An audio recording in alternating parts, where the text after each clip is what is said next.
Even though we recognize loss in very public ways, in a lot of different ways, grief is personal because each of us approaches our grief in a unique way.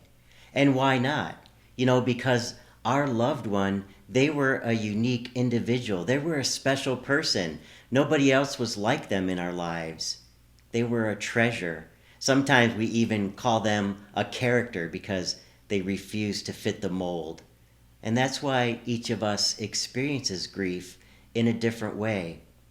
It's important for us to remember that no one experiences grief the same.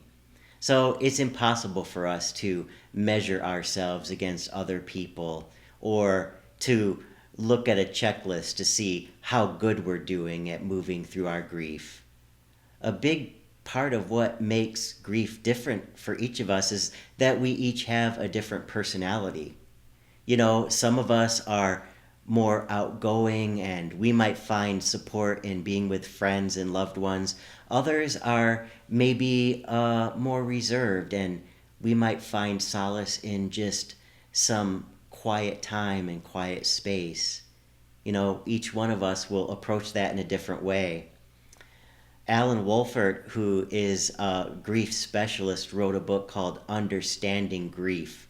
And he identified a list of different factors that can influence our grieving process. A big factor in the nature of our grief is the kind of relationship that we had with our loved one. For some of us, we may lose our soulmate. We might have had a very close and intimate relationship with that person.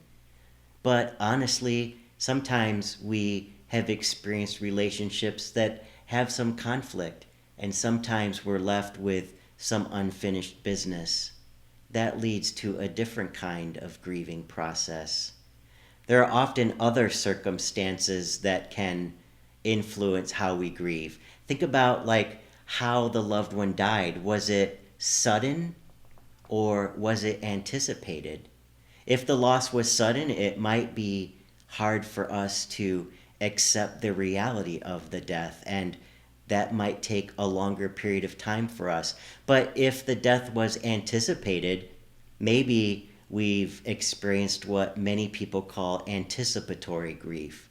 Maybe we've already gone through some of the emotions of grieving, and maybe, honestly, at the time of death, if we're expecting it, maybe we feel a little bit of relief, a little bit of closure, a little bit of kind of feeling relieved that it's over and we're moving on.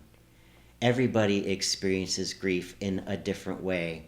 Our grief journey can be impacted by the kind of support system we have, or it can be influenced by our cultural and religious traditions.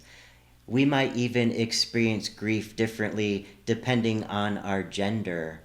And, we can also experience grief differently if we have different stressors in our lives. Another thing that can really affect how we grieve is our health, both our physical and our mental health.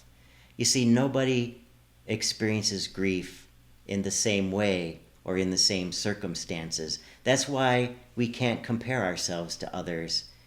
It's helpful for us, I think, to embrace that our grief is unique, and that if we trust that moving through the path of grief is personal and unique, we can be kind to ourselves and we can embrace the truth that the path we're on, the unique path that is ours alone, is healing for us and will bring us to a place of hope.